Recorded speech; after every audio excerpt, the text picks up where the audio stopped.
તહેવાર ધાર્મિક હોય કે રાષ્ટ્રીય, મીઠાઈ વગર તો અધૂરો જ લાગે. પણ મીઠાઈ બનાવવામાં ખૂબ જ વાર લાગતી હોવાથી આપણે બધા જ તૈયાર મીઠાઈ લાવતા હોઈએ છીએ, જેમાં ભેળસેળનો ખતરો તો રહેલો જ છે. તો આજે આપણે ફક્ત 10 જ મિનિટમાં તૈયાર થઈ જાય અને ગેસની પણ જરૂર ન પડે એવા ડ્રાયફ્રૂટ લડ્ડુ બનાવીશું. આ લાડુ ખૂબ જ સ્વાદિષ્ટ બને છે, જેને તમે કોઈપણ તહેવારમાં કે બાળકો શાળાની કોમ્પિટિશનમાં પણ બનાવી શકે છે.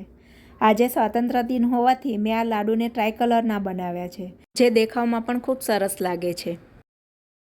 મોંમાં મૂકતાની સાથે જ ઓગળી જાય એવા ડ્રાયફ્રૂટ લડ્ડુ બનાવવા માટે આપણે એક બાઉલમાં 1 કપ સૂકા કોપરાનું ઝીણું છીણ લઈશું. લાડુ વધુ સ્વાદિષ્ટ, ક્રીમી અને મુલાયમ બને તેના માટે બાઉલમાં 3/4 કપ દૂધનો પાવડર ઉમેરીશું. સાથે મીઠાશમાં અડધો કપ સુગર પાવડર નાખી ત્રણેય વસ્તુને ચમચીથી સારી રીતે મિક્સ કરી લઈશું. તો હવે ત્રણેય વસ્તુ મિક્સ થઈ ગઈ છે, એટલે આપણે તેમાં થોડું થોડું દૂધ ઉમેરતા જઈને મિશ્રણને ભેગું કરી લઈશું. આ મિશ્રણને આપણે લોટ જેવું મુલાયમ બનાવવાનું છે, જેથી આપણને લાડુ બનાવવામાં સરળતા રહેશે. આપણે થોડું થોડું દૂધ નાખી મિશ્રણને હાથથી બરાબર મસળીશું, એટલે તેમાં ગાંઠો નહીં રહે અને એકદમ સ્મૂધ મિશ્રણ તૈયાર થશે.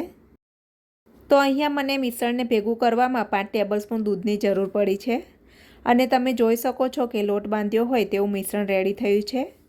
એટલે હવે આ મિશ્રણવાળા બાઉલને આપણે ઢાંકીને સાઈડ પર રાખી દઈશું, જેથી મિશ્રણ સુકાશે નહીં. હવે આપણે લાડુના સ્ટફિંગ માટેની તૈયારી કરીએ. તેના માટે એક મિક્સર જારમાં 1/4 કપ બદામ ઉમેરીશું. સાથે 1/4 કપ કાજુના ટુકડા અને 4 થી 5 આખી ઇલાયચી ઉમેરીશું. અહીં મેં આખા કાજુ લીધા છે, પણ તમે ટુકડા વાપરો તો પણ ચાલશે. સાથે મિક્સર જારમાં 2 ટેબલસ્પૂન પિસ્તા ઉમેરીશું અને મિક્સર ચાલુ કરી ડ્રાયફ્રૂટનો પાવડર તૈયાર કરી લઈશું. તો હવે આપણે ડ્રાયફ્રૂટને પણ પીસી લીધા છે અને બાઉલમાં કાઢી લીધા છે. હવે આ મિશ્રણને પણ આપણે લોટની જેમ ભેગું કરવાનું છે, એટલે ડ્રાયફ્રૂટના પાવડરમાં 2 ટેબલસ્પૂન કેસરનું પાણી ઉમેરીશું. તો આપણે લાડુ બનાવવાની શરૂઆત કરીએ ત્યારે 10 થી 15 કેસરના તાંતણાને 3-4 ટેબલસ્પૂન પાણીમાં પલાળી દેવા, જેથી કેસર સારી રીતે પલળી જશે. સાથે લાડુના સ્ટફિંગમાં મીઠાશ અને બાઇન્ડિંગ આવે તેના માટે આપણે બનાવીને રાખેલા મિલ્ક પાવડરવાળા મિશ્રણમાંથી 2-3 ટેબલસ્પૂન જેટલું મિશ્રણ પણ ઉમેરીશું. ત્યારબાદ બધી જ વસ્તુને હાથથી મસળતા જઈને સરસ લોટ જેવું તૈયાર કરી લઈશું. તો ફ્રેન્ડ્સ, હવે શાહી માવા લડ્ડુ માટેનું ડ્રાયફ્રૂટ પાવડરનું સ્ટફિંગ પણ રેડી થઈ ગયું છે. તો હવે તૈયાર થયેલા સ્ટફિંગમાંથી આપણે થોડું થોડું સ્ટફિંગ લઈ નાની સાઇઝના ગોળા તૈયાર કરી લઈશું.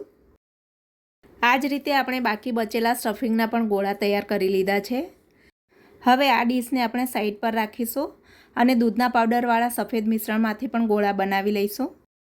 ફ્રેન્ડ્સ, આ સફેદ ગોળાને આપણે સ્ટફિંગવાળા ગોળા કરતાં થોડા મોટા રાખવાના છે, જેથી લાડુ બનાવતી વખતે સ્ટફિંગ બરાબર ફિલઅપ થશે.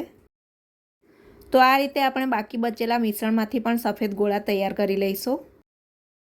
તો ફ્રેન્ડ્સ, હવે સ્ટફિંગવાળા શાહી લાડુ બનાવી લઈએ.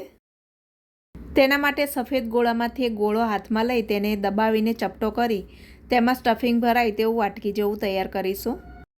બરાબર વાટકી જેવું બની જાય એટલે ડ્રાયફ્રૂટવાળા ગોળામાંથી એક ગોળો લઈ તેની વચ્ચે મૂકીશું અને તેને સફેદ ભાગથી કવર કરતા જઈને ગોળ લાડુ તૈયાર કરી લઈશું.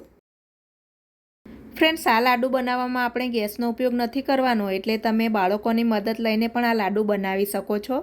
તેમજ બાળકોને પણ ફટાફટ બની જતા આ લાડુ શીખવાનું ખૂબ જ ગમશે.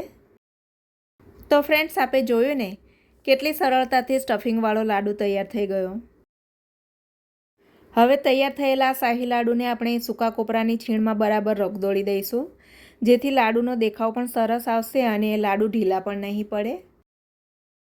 ત્યારબાદ તૈયાર થયેલા લાડુને આપણે ડીશમાં રાખી દઈશું અને આ જ રીતે બીજા લાડુ પણ તૈયાર કરી લઈશું.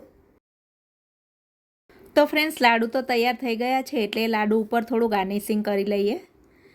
તો લાડુ પર ગાર્નિશિંગ કરવા માટે વેલણના પાછળના ભાગેથી લાડુ ઉપર સહેજ દબાણ આપીને નાનો ખાડો કરી લઈશું. આ રીતે બધા જ લાડુ ઉપર ખાડા પડી જાય ત્યારબાદ કેસરવાળા પાણીમાંથી ચમચીમાં પાણી લઈ એક એક ટીપું લાડુ ઉપર પાડીશું, જેથી લાડુ ઉપર સરસ કેસરી રંગ આવી જશે. બધા જ લાડુ ઉપર આ રીતે કેસરી રંગ લગાવ્યા બાદ લાડુને પિસ્તાથી ગાર્નિશ કરી લઈશું. તો ફ્રેન્ડ્સ, ખૂબ જ સરળતાથી ઓછી મહેનતમાં અને કુકિંગ પ્રોસેસ કર્યા વગર પણ આપણા શાહી ડ્રાયફ્રૂટ લાડુ બનીને રેડી થઈ ગયા છે. એકદમ નરમ અને સુંવાળા બન્યા છે. ચપ્પુથી પણ આરામથી કપાઈ રહ્યા છે. લાડુની અંદર પણ એકદમ સરસ ગ્રીન કલર આવ્યો છે અને ખૂબ જ સ્વાદિષ્ટ પણ બન્યા છે. ફ્રેન્ડ્સ, આજે બનાવેલી આ વિધાઉટ ફાયર શાહી માવા લડ્ડુની રેસીપી જો આપને ગમી હોય તો રેસીપીને એક લાઇક આપીને વિડીયોને વધુમાં વધુ શેર કરજો. અને જો તમે મારી ચેનલ ઉપર નવા હો તો ચેનલને સબસ્ક્રાઈબ કરજો.